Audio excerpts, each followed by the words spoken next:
Bonjour, bonsoir à tous, vous qui regardez les vidéos, que ce soit le jour ou la nuit, ici DVD Pro Catch slash Mister Review. Et aujourd'hui, on va s'attaquer à un show de la TNA pour ce début d'année 2025. Et vu comment c'est bien parti, on a même appris que la TNA et la WWE, ils ont signé un contrat de plusieurs années de collaboration. D'ailleurs, c'est ce qui m'étonne le plus envers la TNA. Mais bon, du fait que ça leur fasse un peu de pub, comme pour la WWE, honnêtement, je voudrais que pour la WWE, ils fassent quand même un peu de la pub pour la TNA. Je ne sais pas pour vous, mais je pense qu'ils devraient faire un minimum de pub pour eux. Ça leur avantagerait plus facilement. Mais bon, là n'est pas la question vu comment on sait de quoi ce qui se passe.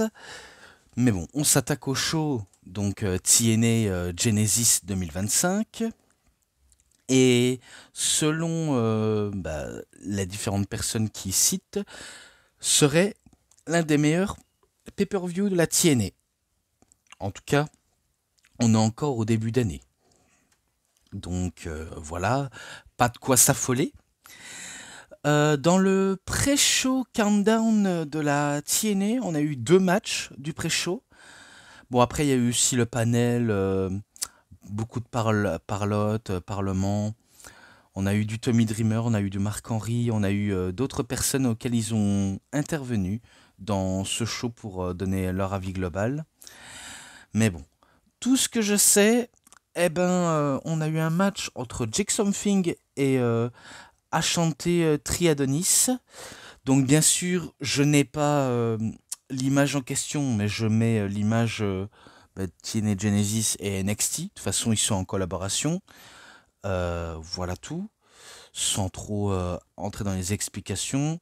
Si ce n'est que le match fut très court et que c'est Jake Something qui bat Ashanti Adonis. Et que voilà, de toute façon, c'était pas un match qui était en construction et auquel on sait que Ashanti Adonis, c'est un mauvais dragueur, un mauvais séducteur. Et pourtant, il a réussi son coup à sortir avec Carmen Petrovic. Donc voilà, c'est tout ce qu'il y a de plus marquant, mais rien de si folichon, si on peut dire ça comme ça. Mais bon, le deuxième match, c'est encore un match simple.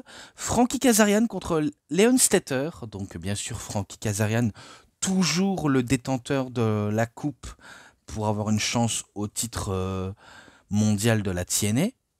Donc tant qu'il traîne avec, il se sent un peu minimum intouchable. C'était un bon match, je vais pas vous mentir, c'était un bon petit match. Pourtant, Leon Slater avait le dessus sur Frankie Kazarian, mais Frankie Kazarian décide de surprendre Leon Slater et en le faisant avoir avec un petit paquet ou un schoolboy, si on peut appeler ça comme ça. De toute façon, c'est Kazarian qui remporte le match. Voilà, rien d'étonnant, je cite que le vainqueur. Mais bon. Là maintenant, on passe à la carte principale. Et pour la carte principale, c'est le match pour le titre de la X-Division de la TNA entre Moose, accompagné par la moitié de The System, Alicia Edwards et JDC, donc Johnny Dango Curtis, Dirty, bref, on peut appeler comme on veut, qui affronte Ace Austin, représentant de The ABC, mais qui n'est pas accompagné par Chris Bay, vu comment Chris Bay fera bientôt son retour. Mais bon, le match du début, parce que là on n'est même pas du pré-show, là on est vraiment au tout début de la carte, était excellent. Là c'était vraiment excellent, même si on a cru à chaque fois que Ace Austin allait surprendre Moose, parce que certes Moose c'est quand même on va dire un genre de mal dominant qui ne se laisse pas impressionner, qui ne se laisse pas avoir. Eh bien, Ace Austin veut à tout prix surprendre Moose, mais à chaque fois Moose s'en relève de chaque offense, de chaque tentative de prise que fait Ace Austin. Et à un moment dans le climax, c'est lui qui découpe avec 2 fois le spear. Donc le premier spear à première portée, et la deuxième, c'est sûr, il décide d'en finir avec Ace Austin. Et c'est comme ça comment il en vient à bout de Ace Austin et qui conserve toujours le titre. Pour l'instant, Moose est inarrêtable. Et maintenant, au 4e match, parce que je n'ai pas cité les chiffres, on a eu le premier et le deuxième du pré-show, le troisième c'est le début, et maintenant le 4e. Et c'est un match par équipe, où il n'y a pas de titre en jeu, mais de toute façon, là n'est pas question de titre, mais question de match de remplissage du show. Je pourrais appeler ça comme ça. Eric Young et Steve McLean qui battent The System. Donc oui, je dis ça comme ça parce que de toute façon, c'est un peu le cas. Je pense que The System perdent un peu de leur valeur au sein de la TNA. Mais bon, ils essayent tant bien que mal, mais à chaque fois, ça se joue contre eux. Donc The System, Eddie Edwards et Brian Myers, toujours accompagnés par Alicia Edwards. Le match fut bon, riche en rebondissements de situation, mais Eric Young et Steve McLean, c'est eux qui les battent. C'est eux qui battent The System. Donc je sais pas comment vous le dire si ce n'est que c'est eux qui les battent. Et que c'est exactement le cas. Mais bon. Je passe au match numéro 5. The Spitfire, donc Jody Trett, qui est avec Danny Luna. Et qu'ils affrontent The Team Elegance, donc HB Elegance et Hater B Elegance, accompagné par The Personnel Concierge. Et c'est pour le titre par équipe de la Knockout, titre Knockout féminin de la TNA. Un match par équipe féminin qui m'a pas, on va dire, mis dans le grand bain. Je vais pas vous le mentir, j'étais pas dedans. Et que, bon, j'imagine qu'il y a eu des mouvements sympatoches, mais concernant les bonnes personnes qui remportent le match, je suis d'accord que c'est The Spitfire qui conserve les titres. Donc spoiler, c'est exactement ce qui s'est passé. En utilisant comme maillon faible, soit Hater ou H. L'une des deux. Et au passage, la Team Elegance était en mode Pop-Pum Girl, mais bon, ça, on s'en fiche un petit peu, vu comment, voilà, tout ça n'a plus aucune importance. Et que, voilà, c'est Spitfire qui remporte le match et qui conserve encore les titres. Voilà tout. Maintenant, match numéro 6, et c'est un match simple pourtant. Je pense l'un des meilleurs matchs féminins de la soirée, entre Tessa Blanchard contre Jordynne Grace. Alors, j'ai suivi tout ça de très près, notamment les bagarres, les altercations auxquelles ils ont eu. Et forcément, ça a été très chaud. On sait que depuis Final Résolution, Tessa Blanchard a fait son retour pour montrer un message très clair à la TNA. Maintenant qu'elle est de retour, elle veut prendre du service. Et quelque part, elle a un peu la haine contre la TNA, contre les catcheuses de la TNA, même voire les catcheurs, vu comment elle était championne masculin de la TNA, et qu'elle n'a pas apprécié comment elle a été virée comme une malpropre.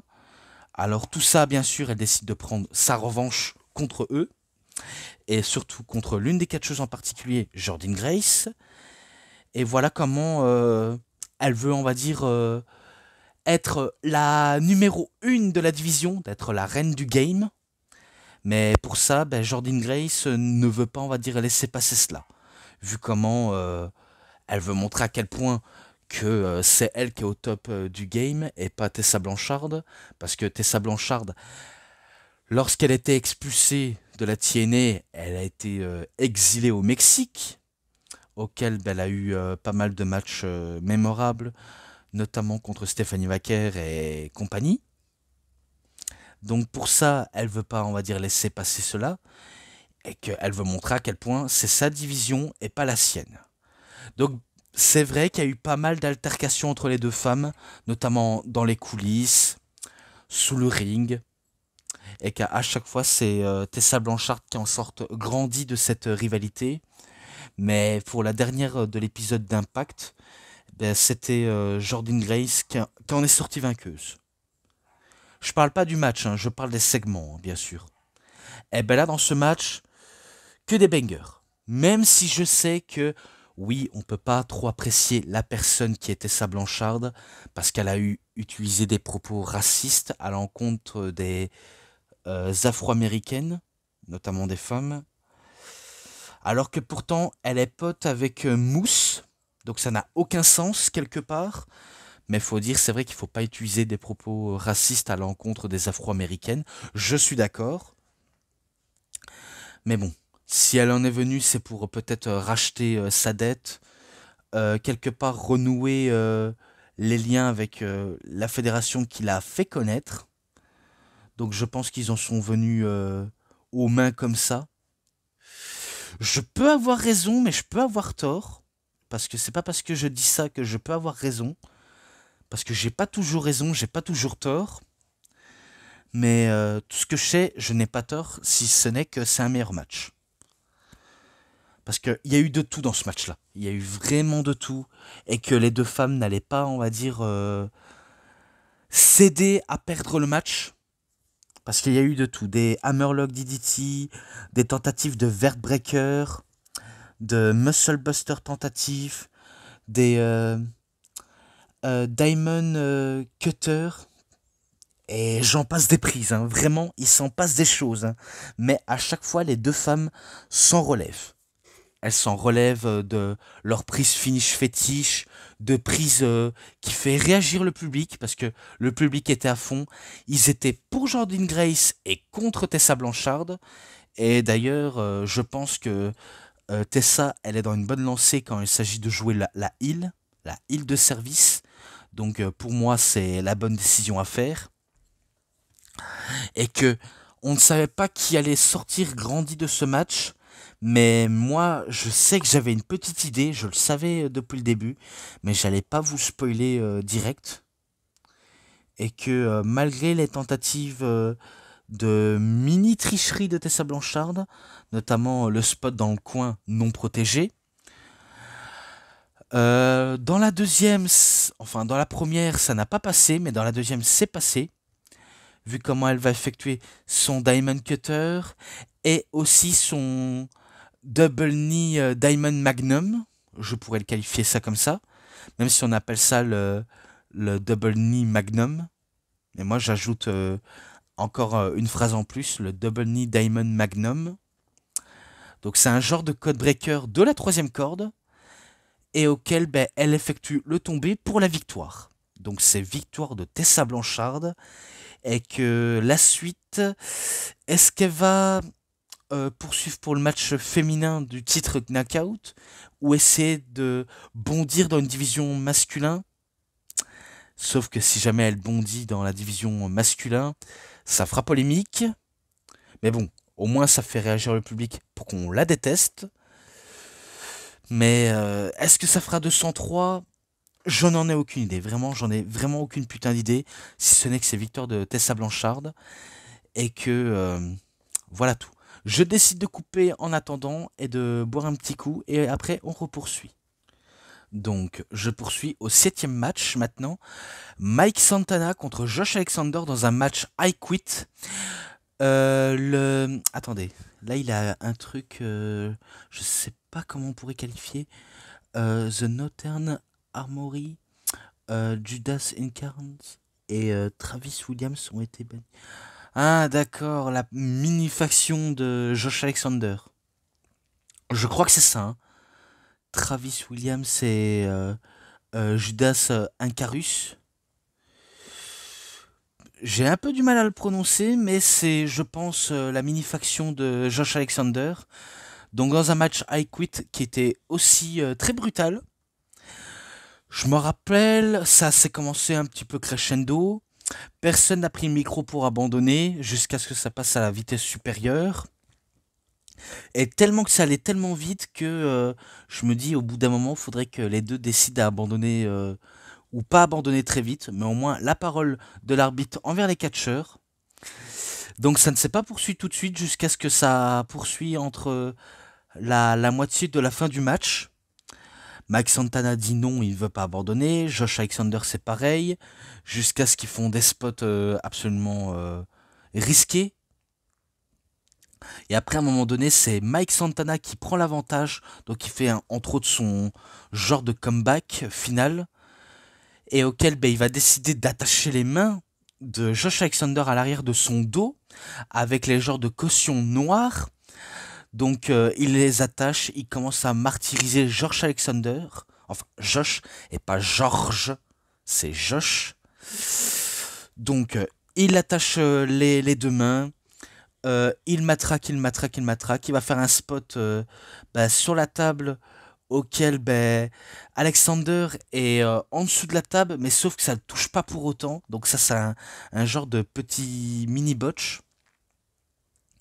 Mais il décide de ne pas abandonner sur ce manœuvre-là. Et là, dans la tête de Mike Santana, il décide de pousser le bouchon un petit peu trop loin en prenant les deux bras de Josh Alexander sur un des marches des escaliers en acier. Et du coup, il veut l'éclater la tête dans les escaliers en utilisant son pied, en utilisant un effet balancier. Alexander a senti le danger et du coup il décide d'abandonner très vite. Sinon sa tête, son nez, ses yeux finiraient dans un des marches des escaliers en acier. Et ce serait très très fatal. Donc il a eu l'intelligence d'abandonner alors que pourtant je qualifie de Josh Alexander de Kurt Angle canadien de la TNA. Pour ça, il décide d'abandonner pour éviter que le pire arrive. Et du coup, c'est la victoire de Mike Santana qui remporte le match. Après, la question pour Josh Alexander, est-ce que lui aussi va aller du côté de la WWE en collaboration ou pour de bon? J'en ai vraiment aucune idée.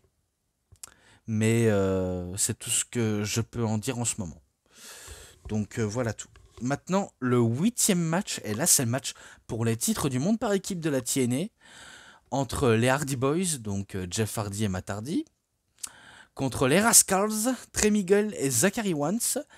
Et les guests de la soirée sont The Fraxium, donc Nathan Frazier et Axiom, auquel je vais vous dire perso, je suis pas amplement heureux de les voir. Surtout Nathan Frazier, je trouve qu'il est très très arrogant et auquel c'est pas un de mes lutteurs préférés. Après en équipe, c'est sûr c'est l'une des meilleures équipes de la NXT. Même s'ils font trop de spotfest et auquel, oui, ils sont un peu qualifiés les meilleures équipes parce que ce sont une équipe voltigeur, pardonnez-moi. Mais j'en ai que peu faire d'eux, malheureusement, parce qu'il y a d'autres équipes qui sont bien meilleures que eux, sans prétention, bien sûr. Il y en a qui peuvent les adorer, d'autres qui peuvent pas les adorer. Et du coup, voilà, je ne sais pas faire autrement. Mais bon, dans le match entre les Hardy et les Rascals, c'était un match de folie. Hein. C'était vraiment un match de folie parce qu'on connaît les Hardy et on connaît un tout petit peu les Rascals. Parce que les Rascals, ils ont un petit côté folie des Hardy. Donc du coup, ils veulent faire des spots qui leur plaisent, du fait que ça raconte quelque chose. Enfin, ils essayent que ça raconte quelque chose. Et à un moment donné, bien sûr, il va voir les Fraxium qui étaient assis près de la rampe d'entrée et auxquels ils subissent des topés suicidas.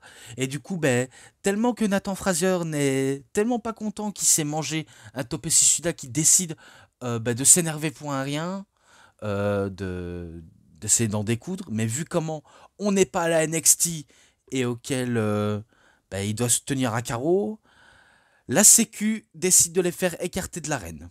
Comme quoi, faut pas, on va dire, essayer d'en découdre avec certes une équipe auquel on s'est pris de plein fouet, mais c'est comme ça. C'est peut-être injuste, mais c'est comme ça. Mais bon, ils sont pas, on va dire, exactement hors de l'arène. Hein. Ils sont juste dans les vestiaires, mais ils sont pas sortis de la salle. uniquement. Faut pas gêner les catcheurs. Et c'est comme ça.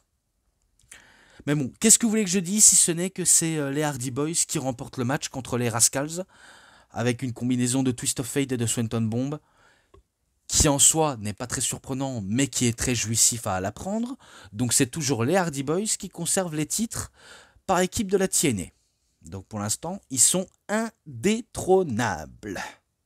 Maintenant, plus que 2 matchs après, c'est terminé. Match pour le titre knockout féminin de la TNA avec une stipulation très particulière. Clockwork Orange House of Fun. Donc un genre de match hardcore féminin entre Masha Slamovich contre Rosemary. Et c'était un gros bordel. Et que, comme j'ai dit, le match féminin qui a volé la soirée, c'est Tessa Blanchard et Jordynne Grace. Donc, quelque part, ça éclipse le match hardcore de Masha Slamovich et Rosemary. Mais bon, ça peut peut-être faire l'effet, mais le meilleur match, c'est celui auquel je vous ai présenté, Grace et Blanchard. Mais auquel ils essaient de faire mieux, les deux femmes, en utilisant des stipulations très hardcore, auxquelles ils se sont sûrement amusés. Donc ça s'est envoyé pas mal d'objets qui étaient suspendus dans les poteaux enchaînés des rings. Donc ça faisait un genre d'attachement auquel on pouvait apprendre les objets. Enfin, apprendre, je veux dire, les prendre pour frapper avec. On a eu du punaise, on a eu des barbelés, des planches en barbelés. Je ne sais pas ce qu'il y a eu d'autre. Peut-être des kendo sticks assez basiques. Des nunchakus, ça m'étonnerait. Mais il y a eu des tas d'objets. Et auxquels, est-ce que Rosemary allait redevenir, je ne sais pas, pour la seconde ou les autres fois championnes féminin knockout? Ou alors est-ce que ce sera toujours Masha Slamovich? Tellement que c'était un peu partagé entre les deux femmes. Mais tout ce que je sais, la victoire revient de Masha Slamovich. Vu comment c'est elle qui remporte la confrontation et que c'est elle qui a fait plus de dégâts à Rosemary que l'inverse. Donc voilà tout. C'est Masha Slamovich qui conserve le titre féminin knockout de la TNA. Et à la fin du match, c'est sûr, elle se fait interrompre par Cora Jade. Donc Cora Jade, qu'elle fait entre guillemets ses débuts officiels à la TNA liés à l'accord entre la WWE et la TNA, pareil pour The Fraxium. Mais bon, elle veut être la prétendante numéro 1 au titre féminin de Masha Slamovich. Mais pour ça, j'aimerais dire, faudrait qu'elle fasse la queue. Voilà, ça c'est que mon avis à propos de Cora Jade. Faut qu'elle fasse la queue et qu'elle fasse ses preuves, parce que c'est facile de venir comme ça, j'arrive, je veux un match de championnat pour avoir ton titre, patati patata, pour ça il faut le mériter. Parce que je trouve que ce soit la WWE ou la TNA, maintenant quand tu veux un match de championnat, je voudrais que tu veux avoir ta place, tu auras un match pour le challenger numéro 1 et tu fais tes preuves. Voilà tout. Parce que moi, j'aime pas trop, je vais vous le dire honnêtement, j'aime pas trop. Je viens, je te défie pour le titre. Et la personne qui soit heel ou face accepte. Pour moi, c'est un peu trop facile. Et que je préfère un match pour être la numéro 1 ou la numéro 1. Donc voilà quoi. J'aime pas quand c'est trop la facilité. Je préfère quand ça va dans une direction auquel je préfère et pas dans la direction raccourcie. Donc ça, c'est que uniquement mon avis. Vous avez le droit d'être d'accord ou pas, mais voilà. Moi, c'est que mon avis et je maintiens mes propos. Voilà, bon. Maintenant, on passe au main event pour le titre masculin, donc le titre du monde de la TNA, avec Ryan Nemeth, qui a été banni des abords du ring, donc par Santino Marella, qui le fait éjecter de l'arène.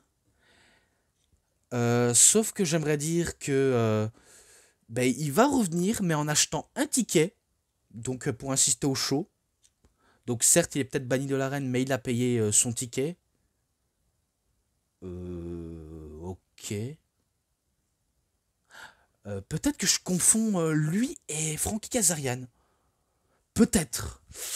Ouh là là, je sais que je l'ai regardé récemment, mais j'ai un petit doute. J'ai vraiment un petit doute. Mais bon, vous avez compris.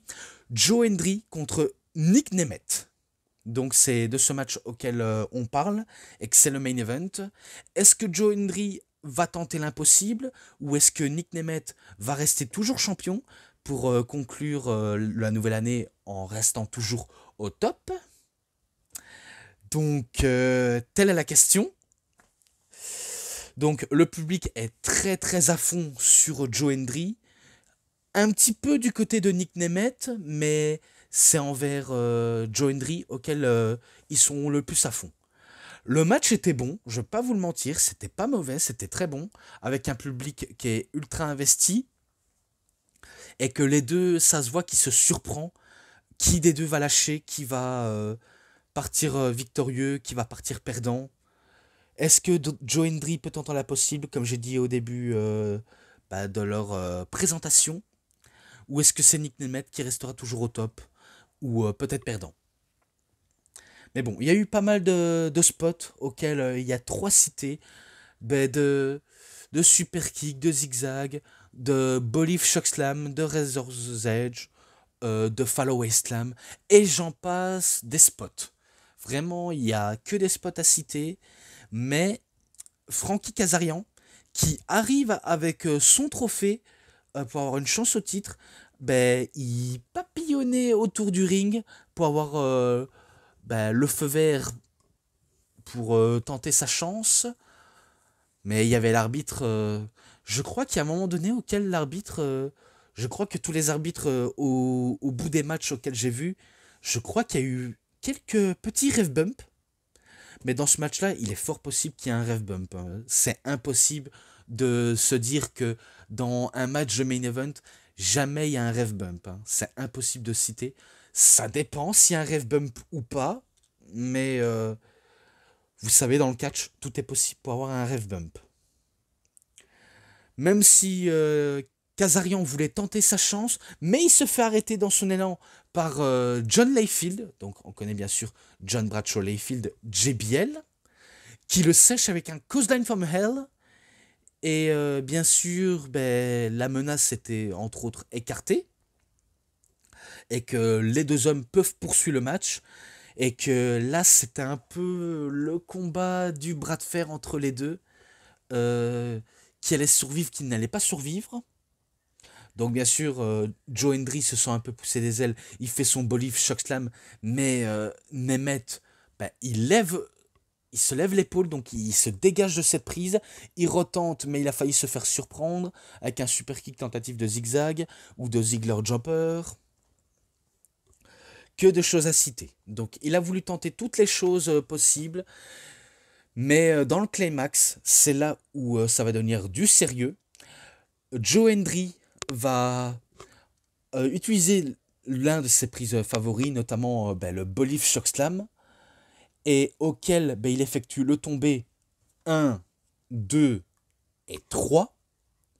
Donc, Nick Nemeth a perdu son match, et c'est celui auquel on doit y croire, celui qu'il peut représenter la lumière de la TNA, voire du catch en général. Joe Hendry devient le nouveau champion du monde de la TNA. Donc oui, vous avez compris, Joe Hendry est le nouveau champion de la TNA.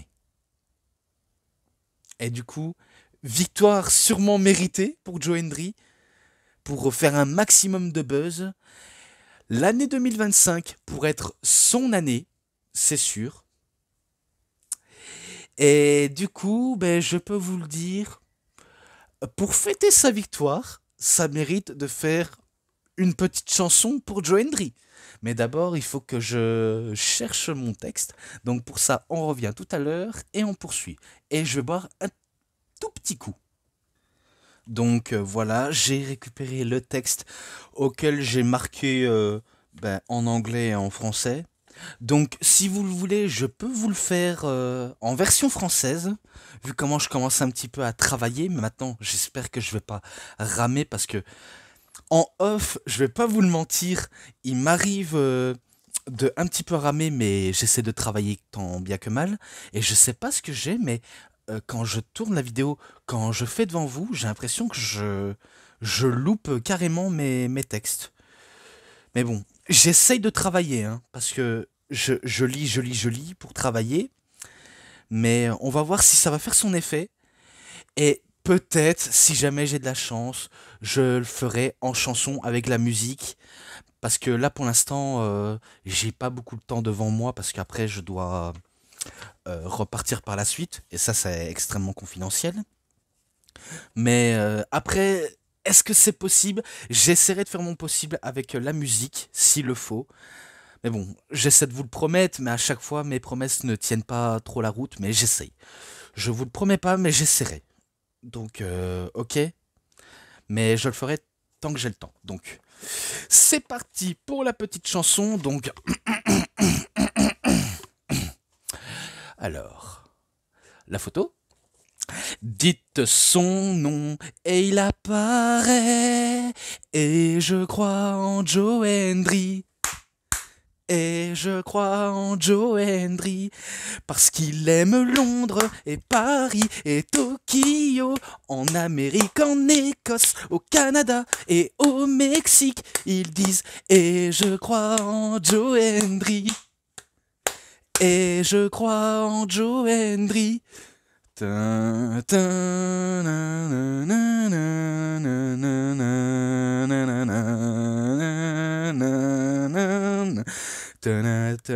na. Agitez vos mains d'un côté et à l'autre. Et dites je crois en Joe Hendry. Et Joe Hendry est si prestigieux. Agitez vos mains d'un côté et à l'autre. Et dites je crois en Joe Hendry. Et Joe Hendry est si prestigieux. Voilà. Je crois que là, ça peut faire son effet là. Donc la prochaine fois, il y aura peut-être la musique, si j'arrive à le faire. Et que, voilà, j'espère que ça n'a pas été insupportable pour vos oreilles. Parce que là, j'essaie de donner du cœur de ce que je pouvais dire dans le texte auquel j'ai un peu traduit en, voilà, en version française. Parce que en anglais, parfois, il m'arrive de me louper carrément. Mais voilà, j'essaie de faire du mieux que je peux. Bon, après, au niveau chant, bah, c'est vrai que j'ai une voix tellement gras. Il faut que je travaille cela. Mais bon, j'ai pas une voix si mélodieuse, mais j'essaye. Vous avez compris, j'essaye. J'espère, bien sûr, de tout cœur, je le dis une deuxième fois, je ne vous ai pas cassé les oreilles, mais au moins, c'est comme ça comment on peut célébrer la victoire de Joe Hendry. Voilà tout. Parce que Joe Hendry est maintenant un des gros noms de la TNA, et pourquoi pas le voir au Royal Rumble avec le titre, et là ce serait le, le point culminant de sa carrière. Ah, comme quoi tout est possible. Mais bon, voilà comment je décide de mettre fin à cette review de la TNA Genesis, auquel ça a été très excellent. Donc j'espère que ça vous aura énormément bien plu et ça en valait le coup. Voilà. Voilà, c'est tout pour cette vidéo de review. C'était DVD Pro Catch / Mister Review. J'espère que vous avez très bien aimé cette vidéo. Et si cette vidéo vous a vraiment bien plu, vous savez ce qu'il vous reste à faire. Likez la vidéo, commentez, partagez, abonnez-vous à ma chaîne et cliquez sur la petite cloche pour avoir plus des notifications et des prochaines vidéos. Et moi, comme d'habitude, je vous dis bonne journée, bonne soirée à tous. Au revoir tout le monde pour une prochaine vidéo. A plus à tous les fans de catch. Allez, bye bye tout le monde. Salut tout le monde.